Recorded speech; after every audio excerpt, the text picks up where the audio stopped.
Naas, alcoholic? Shit. I haven't thought about what I was going to share because I don't want to control it. I want to let God work through me, and whatever comes out, I guess, is supposed to come out. I can just help one person, and that's good. And I'll be sober for today, I think. So, okay. Yeah, it's funny. I didn't think I'd get here. It's a bit surreal, but okay. So from the beginning. So yeah, like I've shared about this before, but I was in grade 1, and I was pretty scared. I think like any grade 1 would be going to a new school.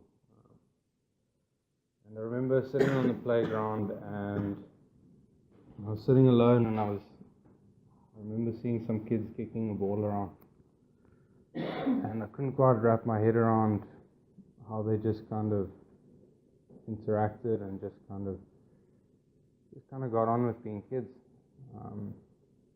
Like I'm sure they were scared too, but for some reason they just kind of either went against it, or I don't know. Me, I stayed where I was, sat alone. I remember this little girl coming to me and trying to get her friends to play with me, because I remember her saying this guy doesn't have any friends, come play. Because it was weird, it was odd.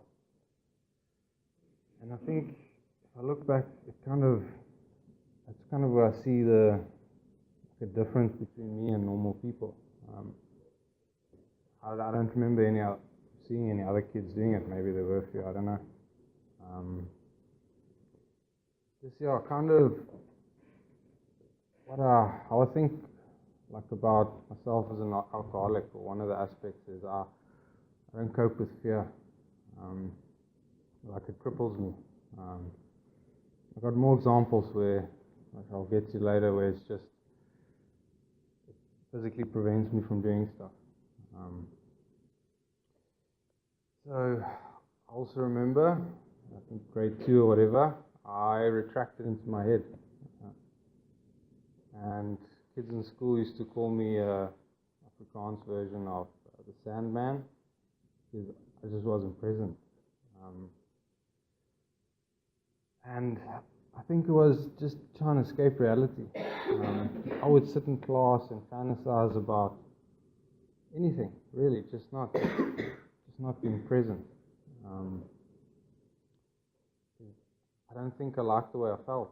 I don't really remember how I felt, but I remember not wanting to be present. And you might think that's stuff that kids do, they fantasize about whatever, but this carried on for me all the way up until I came into treatment. I had a trampoline.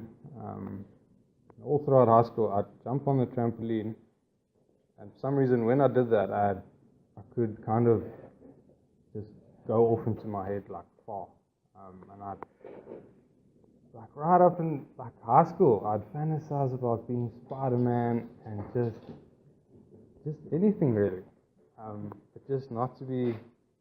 I didn't want to live in reality because I didn't like it. I saw the world as hostile, and I felt very lonely.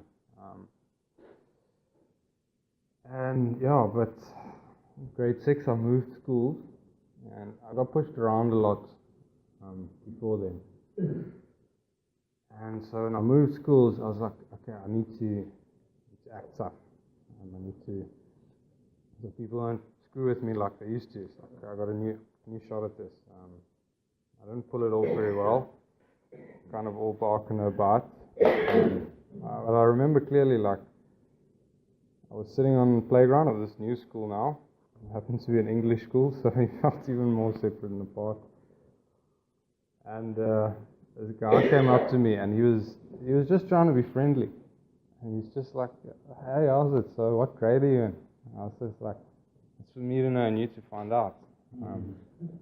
And that's how I treated everyone in the beginning. Because again, I was flipping scared, and I thought that's how I needed to protect myself. And also I lose my train of thought. It used to happen a lot more in active, but just bear with me.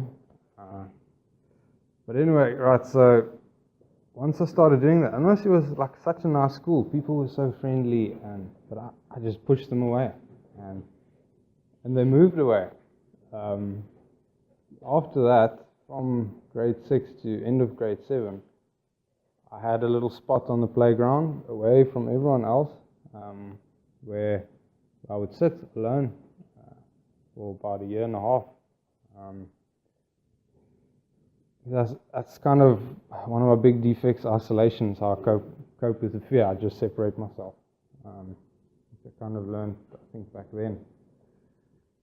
And I remember sitting alone. I'd also just fantasize. Like, I had this thing with my hand where like pretend it's like, it sounds weird, but like a dragon or something, and I'd play, just not present. I'm just trying to escape reality in school. Just laugh. And then went into high school. Kind of the same story. I just kept to myself, but I couldn't really isolate myself anymore. So I was in the crowd, but kind of still isolating. I wouldn't. That's another thing. I found myself completely incapable to connect to someone else. And really, by that time, I tried to make friends. I tried because I was flipping lonely. But for some reason, I just couldn't. There was just too much fear, too much self-obsession. I would stand like with people and the whole break just not say a word, because I'm too stuck in my head. What are they thinking about? How are they perceiving me? How's everyone else perceiving me standing with these guys? And just not even listening to what they're saying. Just from young age, self-obsession. I tried to connect, but I found myself I couldn't. And I used to get into trouble, which is also weird, because I really tried to behave well, because I was scared of getting cucked on. But I couldn't remember to pull my socks up. Grade 8 you have to, and the prefects were on us. It's simple stuff like that. I got called in for a disciplinary hearing because of basic stuff, not tying my shoelaces, not pulling my socks up. And part of it, I don't know if it was laziness. I mean, it's easy, you just pull your sock up, but I couldn't remember. I think I was just too stuck in myself and self-obsessed to just notice basic stuff and just, I'm not sure, but that was also a weird thing. It just made me stand out even more. Constantly get into shit for that.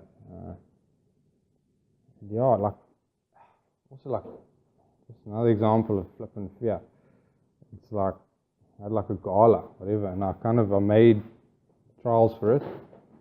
And I wasn't attending flipping the sessions and the stuff, and a big competition one day, and I just didn't go. And I knew I was going to get into a world of shit if I didn't, but I just didn't, because I was scared. I'm not sure if I don't want to sound like I'm this heavy fearful person, because I have used it to victimize myself. I don't know if normal people are also as fearful, but they kind of push against it and get on with it. I don't know. But I react weird to fear. I either isolate or I lie or stuff like that. Okay, let's see. School. I started teaching Sunday school at one point. I'm just mentioning that because kind of to share about God later. It's because I became a passionate atheist for a very long time. Up to coming in here, I kind of went from that, teaching Sunday school, to having resentments in church and guilt and shame and just defects and stuff. It kind of when I started Okay. Let me try. Okay, let me explain the situation. So about grade 11, I decided, because I didn't do all too well in school up until like grade 10. I didn't listen to teachers in class. I was in my head, and I was lazy and all that stuff. And so like by grade 11, I figured, okay, I want to make something of myself, and I was very concerned about what people thought of me. And I thought, if I really start studying hard and do well, then I can get a good job, and maybe people will like me and start accepting me and get a nice girlfriend, all that stuff. And so I did. I started working flipping hard, and I started getting affirmation from teachers, from students, and hello coach, and it felt good. Some kids were starting to talk to me, also the clever kids, and yeah, just students also giving me affirmation, and I liked it, and I kind of started feeling a part of it, because now I was paying attention in class, and I was kind of focused on what's going on around me. It felt good, but yeah, complacency is another issue for me. Then I stopped. And I remember like 2 teachers coming to me and they're like, "You started off so well. What happened?" Like, because I was feeling better, like, and I kind of expect the feeling to last. I don't know. I felt like like a little bit of the promises, like feeling okay with life. Life is alright. And I kicked back. So kind of where I was going with this, and thing about the church, teaching Sunday school, now I was perceived as an intellectual, and I liked it, and so I started reading like science books and stuff, and I felt like I wanted to be a part of that, and I wanted people to perceive me as an intellectual, and like kind of I don't know if it was my view, my perception, but like the intellectual perspective of the world was kind of moving away from God. Not that it was, but that's kind of how I saw it. Because like I read Stephen Hawking books, and he like goes away from God. So I'm like, okay, this is a thinking I need to adopt, and I adopted it very quick. Because then all that church resentments and stuff I could get rid of them. And I started judging people heavy who believed in God. I looked down on them, like intellectually inferior, which is not true, but that's how I saw it. And I was like Bible bashing and like doing that kind of stuff.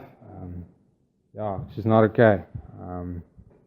Arguing with my parents, there was huge drama there. But just not being at all considerate of their views or whatever. There's no God, and so I became very concerned about what people thought of me, and I was kind of that was like more or less end of high school then, and then I got some reasonably good marks. I ended up getting into university, and like Bill says in his story, like felt like I'd arrived. That's how I felt. It was like I just thought, finally I'm out of school. I used to hate it. That was bad. Going into just every day, walking into school every day. It never got better. Fear, self-possession. Finally out of school. Finally out of my parents' house. I'm gonna make friends, because I never really had any, and I'm gonna get a flippin' hot girlfriend, and I'm gonna be successful, and I'm gonna be rich, and life's gonna finally be good. Everything's gonna be okay.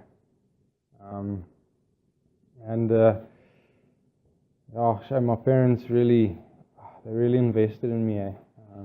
They got me a car and a nice flat by myself because they knew I had issues with people. So a nice flat by myself, not a good idea. And just everything I needed, and like more. And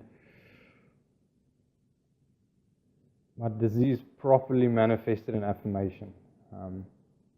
I remember thinking about it one day, like it came like a little realization where everything I did, and I mean everything I did, was from affirmation from the opposite sex.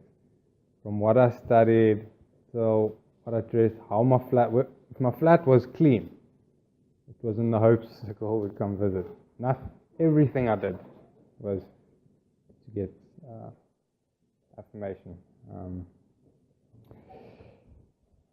And heavy obsessed with it. I also have this thing around food. I don't have really an eating disorder, but I kind of fixed off like takeaways and food, and so I'd overeat, I'd pick up little weight, and then I'd super self-obsessed. And, I'm not going to get that affirmation from women. I can then starve myself and then overeat and starve. And this carried on for like 10 years. Part of the alcoholism, I believe. Just mad, just never eating consistently, never. And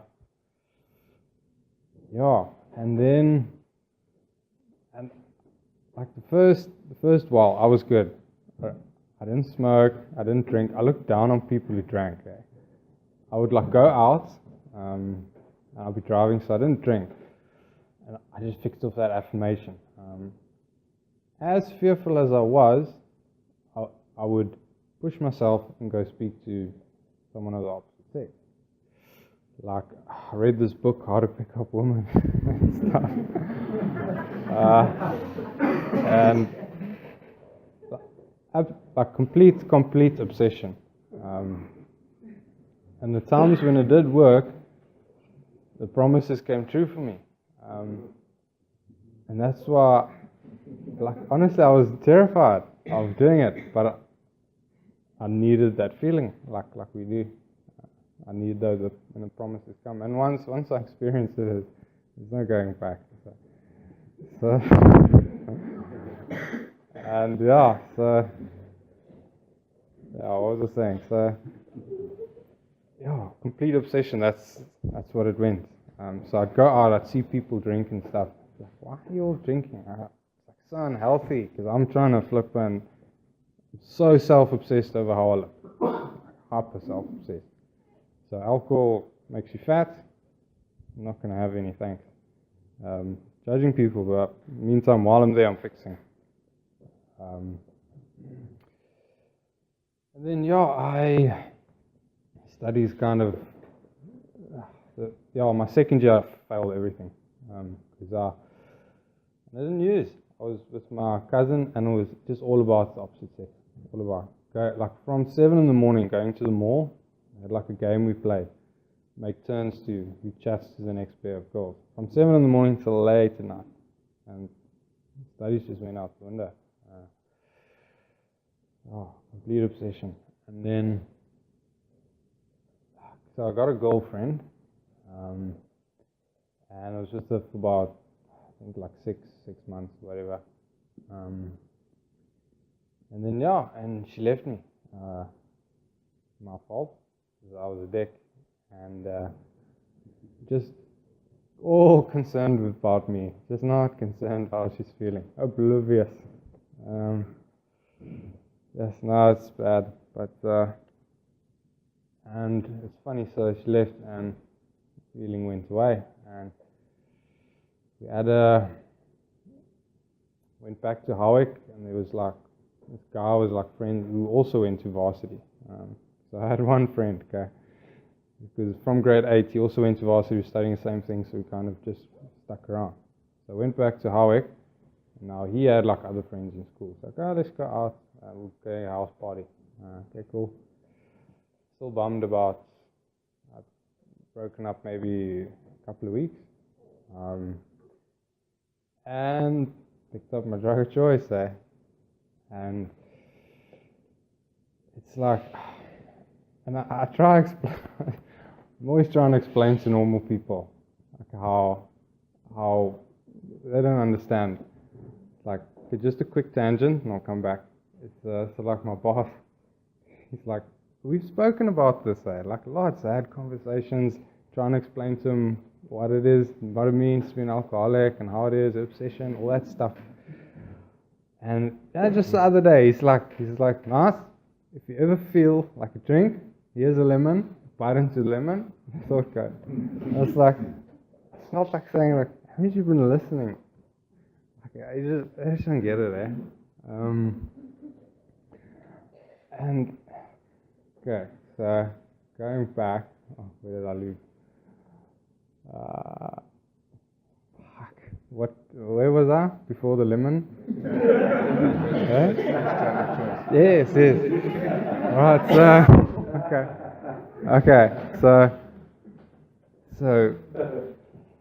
Right, so when I explain to normal people, and this kind of works, I'm like, this is how it was when I picked up for the first time.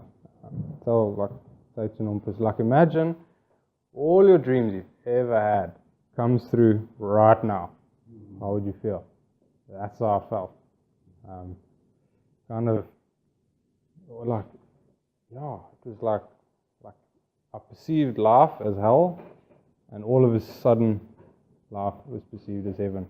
I made a list of like all the stuff I was going to do on this drug, because all of a sudden I could do everything, and everything was like that. I'm gonna go ride roller coasters with my drug. I'm gonna take a walk in the park, all sorts of stuff. Like, I don't know, I felt like I found what I was looking for my whole life. And what was that feeling? Was it promises? And the progression was instant.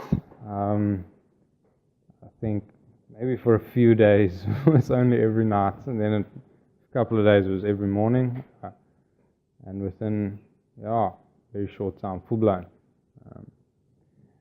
In a couple of weeks, I think, just constant, and stuff went downhill. And it's funny, it stopped. The drug stopped working quite early on, but I carried on compulsive, as if that feeling would just by chance come again. Just carrying on, and then so I'll move to other stuff. Became full-blown alcoholic, and dabbled in a lot of stuff.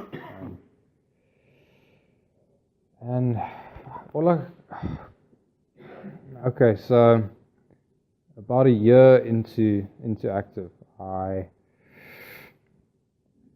parents, they picked up quick, something's not lacquer, because everything was going haywire.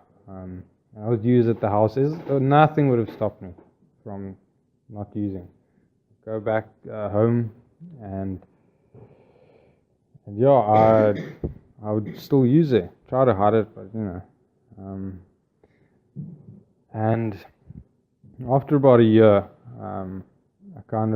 by this time I was already trying to stop it. I was like, but not permanently. I was like, fuck, I just need to stop for a while, get stuff back together, and then use once a week. I always tried, I couldn't do that. I could manage 2 days and give myself an excuse. I couldn't see that. I still thought I had the choice. I still thought I chose to for a very long time. And so after a year, went back home. Said, cool, let me give it another bash. I think it was a couple of days, whatever, using again.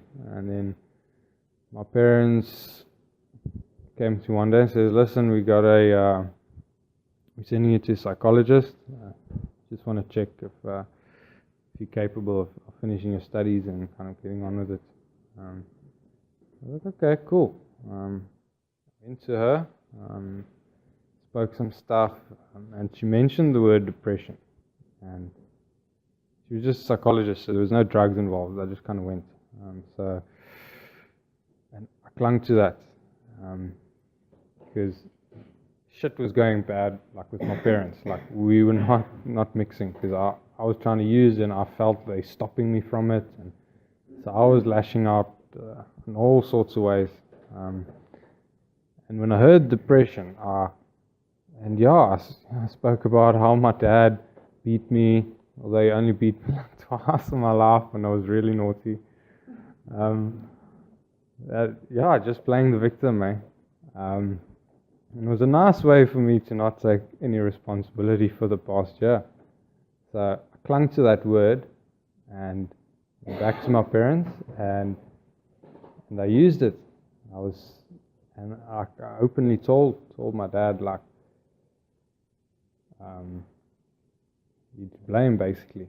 I don't remember the exact words, but yeah, that's kind of what I said. And she said, yeah, she thinks apparently I'm depressed, and she didn't say this, but I kind of said, yeah, maybe a psychiatrist and stuff deal with this, and yeah, just playing the victim and blaming and flipping, take all the spotlight off of me, and it was kind of. Within a week, I got hold of like antidepressants and stuff. Because now I got this idea of like this clinical depression and flipping. Sorry. So, okay. Oh, it was my mom had like some antidepressants she was using to like lose weight. I don't know. That I got a hold of them. I was drinking them because I need to feel better.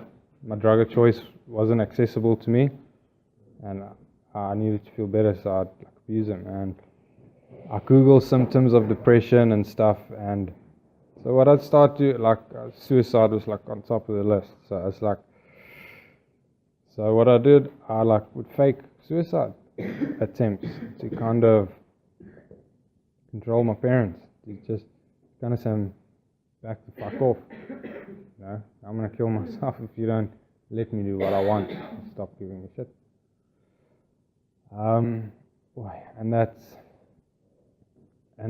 Okay, so I got the idea, okay, antidepressants, happy pills, gonna make you feel happy. So I did what I could to get into psychiatrists, tell them a bunch of shit, and it wouldn't even be like sometimes even outright lies, just exaggerations. Because I knew the symptoms. It's like, are you sleeping? Like, yeah, I wasn't sleeping too well. But it's like, I make it sound like I really wasn't sleeping well. And there were more drugs, getting admitted, and there were always clashes between the psychiatrist and my parents. I went to like, I think 7 different doctors, but always then there's a mess up with this one, and then go on to the next one, and then this drug's not working, or this medication's not working, we need to put you on the right cocktail. But anyway, it started a big flippin' whole journey there, and it just made me worse, really, because I ended up here, and towards the end of it, I believed I was mentally ill, because obviously my behavior wasn't okay.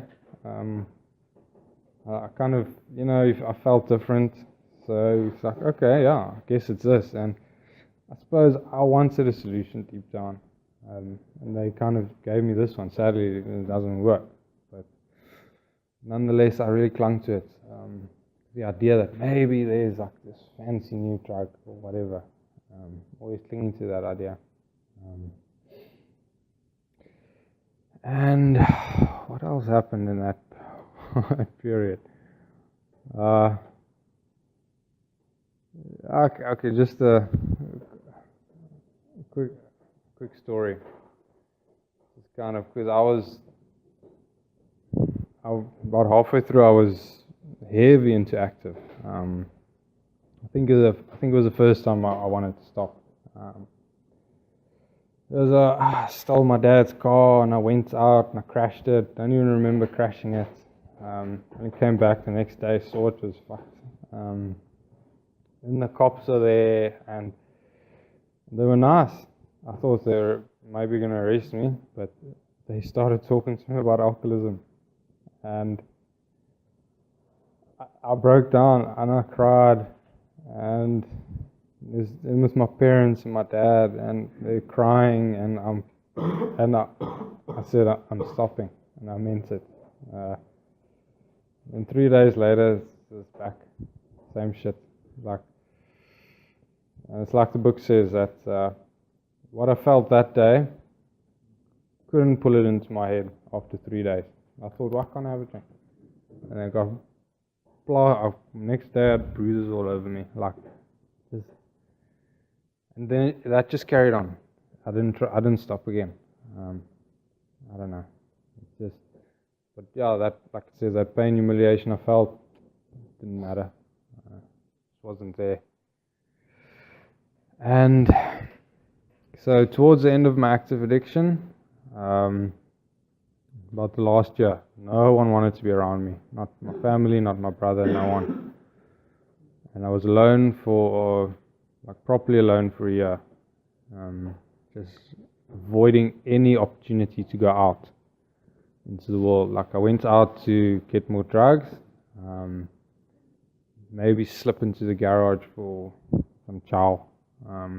If I couldn't, beg for my brother, didn't want to go.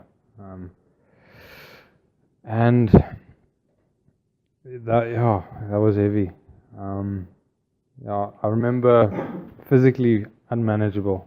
I always share about this, but so my ashtray gets full, full of stompies. So now I'm too lazy and I don't care, to take the ashtray, empty it in the bin, put it down, so I can ash again. Just ash on the floor and throwing my stompies on the floor. And till the end of it, there was this little mountain of stompies, on my floor where I lived. I lived in a chair. I sat in that chair, doing whatever on my laptop and used. And my stompies were next to me. And the rest of the place was also a disaster. Probably if anyone walked in there, probably yes. I remember not really being able to go out. If I had to go out for whatever reason, and I wasn't using anything that made me paranoid. It wasn't like that. If I used, I could manage it. But I'd stand outside my door and listen for maybe 15 minutes, in the flat complex, just to make sure no one was around, so I could quickly bolt out. I came to that point where I couldn't interact with people anymore. I was just too scared to have any kind of interaction. I don't even want to talk about how it felt to go stand in the go get drugs. At that point, I was using the pharmaceuticals. Okay, my drug of choice. I have to go in the pharmacy, stand in the queue there. That's another nightmare.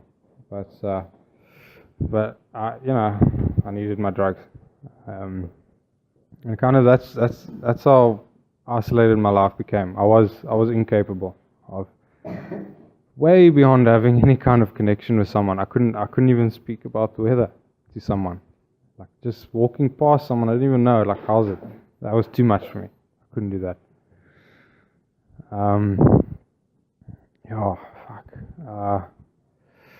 So it was kind of, that point where, so it's funny, my psychiatrist said, look, there's nothing more I can do for you. She was a good lady. She had good intentions. I can't fault her for anything. I lied and but she said, look, I can't do anything more for you. You need to go to rehab where they do the 12 steps. That's kind of where I first got an idea. 12 steps, okay. I remember Googling it and I read God and I was like, no, it's not going to work. And I tried to stay clean a few times. Well, hundreds of times really. If I count every day, I decided not to. But a few proper attempts going through detox, withdrawals, heavy, cold circuit at once on, trying. but just not knowing what the problem was. And eventually my parents were also like rehab. It's like, okay. And my first one was wasn't the last time. I agreed to 10 days. I left after 12. I stayed another 2, and I believed I'd be right. It's like, okay, I'm gonna stay 2 more days, learn a bit more, go out there stronger. I thought I was gonna be cool, and I left, and honestly, I experienced a little taste of all of this. Like a lot of people share about, I saw people laughing. And I remember thinking, when is the last time I laughed? Like, it's been very long. And and also I remember clearly, first time I was here, in I think the H1, we were driving down to a meeting. And just this good feeling just came over me. Like, I just felt like I was a part of something. And there were people around me. And it was just, I was still like heavy introverted, but just closed off. But first time I felt a part of. But I still left. Because I thought I could do it my way. I wanted to go finish my studies. I thought I had to have that prestige, like an old idea that I can't be happy if I didn't have that. And I'd be okay if I can just graduate, and then my life can get going again, and I can. And I clung to that so long. So I was in here. I left to go back to varsity because I was here for the holidays, and I felt like I wanted to go finish it, and also I didn't really. I was over it at the end. It was just too much. And sorry, there was something important I was going to share about that experience first time. So I saw people who were happy, who could be happy, like this guy, and so the seed was planted. And I'm really grateful, so grateful that they let me stay. Oh yes, this was the other thing. They let me stay for that period because the seed was planted. Like, it's possible for you to feel happy. Which is all I just wanted to be happy, really. So I walked in and they said you need to come off your medication, and I had like almost like a mini heart attack. Like, not really, but like just this fear struck me because that was my safety net against life. Like, I can leave the other heavy stuff, but I need this because I'm not okay. I'm mentally ill, but honestly, I was terrified of facing life completely sober, and terrified of withdrawals because I knew there were withdrawals and I've gone through them before, and there wasn't enough willingness to go through that,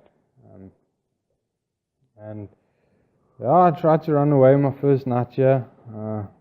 Couldn't see the electric fence in the dark. So I figured, okay, I'll just go in the morning. It's like 3 o'clock at night, and then I was like, I'm leaving. And then they're like, one of the counselors said, okay, we'll keep you on your medication. Don't worry, just, it's like, okay. If you're giving me my meds, I can do 10 days, that's cool. And I realized how important they were to me then. And I left, and 6 weeks later, in my flat, same flat, lonely, going to maybe 2 meetings a week, speaking to my sponsor maybe once every 2 weeks, maybe once a week, just talking shit really. And so it's like, this is how my head works. I thought thought I understood the whole program already. So it's my arrogance. So I thought, that's all about other people. If I can just get connected to other people, I'll be alright. So it's like, so this one guy I knew, they were going out, the one I knew back from high school. Okay, they're going out, so I'm going to ask them if I can go with them, go out, have a good evening, and then I'll feel happy, and I wouldn't want to use, because I was white knuckling it, and I was like, ugh, mustn't use. Like then I wouldn't want to use anymore. If I could just go become friends with them, have a nice chat, then I wouldn't want to use. But then I'm like, okay, but I'm going to be flipping scared when I'm there and stuff. So maybe I just take 2 poles and then I'll feel comfortable, chilled, I can chat with them, and then next day I wouldn't want to use. So it's fun, and it's also the other funny part. So driving all the way to the pharmacy back, not once, I think maybe once, but vaguely, the idea came to me, maybe this is not a good idea. Like, yeah, the idea that maybe phone my sponsor, the idea that, hey, like, you're going to relapse. Well, relapse, not meds. It was like, the idea that that's not a good idea didn't come to mind. And I couldn't pull it in, and it wasn't there. I thought it was a good idea. In that moment, completely powerless. Completely powerless. And went home, used some more, blacked out. Didn't even go out that night. And the next day, fuck, what happened? Carried on using. I went to like outpatient rehab. That didn't work. I went through a cycle of like another counselor up there, and till I found myself back here. And yeah, it's funny, I came back here to study, not to do treatment. I knew I needed to separate myself from the drugs. So my parents made this deal, they kind of instigated it. They made this deal that I'm going to stay here, try and finish my studies. So here I had my laptop up here and stuff. Try to finish my studies. And when I'm finished graduating, then I come back and do it properly. Okay. I really clung to that, It was such a powerful idea that if I could just finish my studies, I'll feel better, I'll feel alright, and maybe then I can get shit back on track. And it's just so powerful. And most miserable time of my life here, the second time around, because I wasn't a part of. Everyone was doing their thing. I was up in the room, hardly studied, just sat, smoked on the balcony while everyone was in groups. It got to that point, just so unmanageable. There was so much stuff going on in my head, and just so much. I wasn't capable. I wasn't capable of. It's like I heard someone say once, like, it's for you, it's like 10% of someone else's normal. And like I wasn't getting fucked up, you know. I was on meds, but it wasn't like trying to study while I'm drunk, you know. It's just not capable, like unmanageable, even without heavy amounts of drugs. Because I just thought, my life's unmanageable because I'm drunk all the time. No, it's unmanageable because of my head, and just kind of to the hole I got myself into. That's why it's unmanageable. And yes, how about that? Okay, sorry. So I left again, used again, failed, and I came in thinking I'm going to give it my best shot, because I was tired of the way I was feeling. I was that terror, bewilderment, despair, that wake up in the morning with that up and hole in me. I was sick and tired of living that, just living. And I knew there's a chance, there's happiness here, and I went for it. I was like, I'm going to give this my best shot. There was nothing else. I couldn't think of anything else. And I was done with the way I was feeling. I was over it. So came back here. Okay, quickly, I just want to share a few experiences of my recovery. So first time I kind of felt recovery was as a newcomer here. He wanted to leave, and I told him, listen, bud, every time I was here, I felt horrible. But when I left, I thought I'd feel better, but I still felt horrible. That's all I said to him. And the promises came true for me to some extent. I remember I was walking down the drive and I'm singing. This was the first time, such low self-worth when I came in. Horrible. First conversation I had was no self-confidence. And for the first, I felt like I maybe help this guy. And I'm doing what I'm supposed to be doing here. And first feeling. Other one was being honest. Telling people like how self-conscious I am. Having a chat with someone and saying, when I'm speaking to a person one-on-one, I'm so self-conscious, I'm aware of how much I'm blinking, how big I'm nodding, not even hearing what the other person's saying. And I shared that stuff, and to my amazement, the other person could relate. And that's the other good feel. I find, that loneliness slipped away in that moment. That's the other thing I clung to. Just being honest and just sharing my fears, my insecurities and stuff. And through that, I started accepting myself, because I really hated myself when I came in here. Loathed myself. And damn it, man. I'm out of time. Okay, quick. How my recovery's been.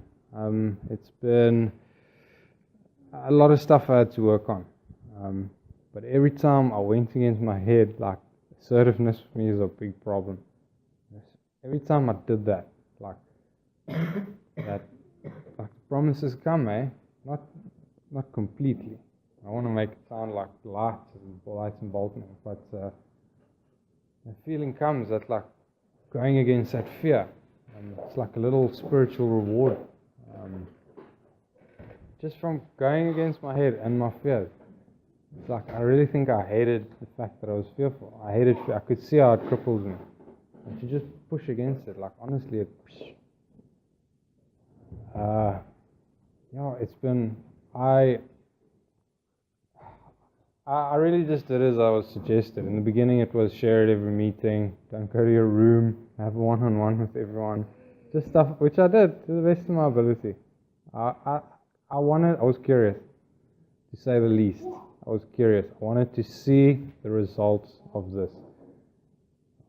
Just, if I can give anyone advice, just try, man. Just for 3 weeks, however long you're here, just give it your best shot. Just honestly, there's been times, I come home from, I had a nasty job where the job wasn't nasty, it's just I had resentments and my perception of it wasn't but I flippin' hated it. And I'd come here, what I do is, I'll find a newcomer, because I know that's going to make me feel better. And honestly, there are times, sometimes better than others, but there are times when after speaking to a newcomer, after a horrible day, it feels like I took a hit of something. Honestly, that's just what I'm saying is just try doing these things. It's if I didn't get the same feelings that I used to get in active, I'd go back to it, because it is a substitute. It says it there in the book, it is a substitute. And I'm still early days. I'm not going to carry on. If I can say anything, just for a week or two, just give your best shot. Okay, thanks for letting me share.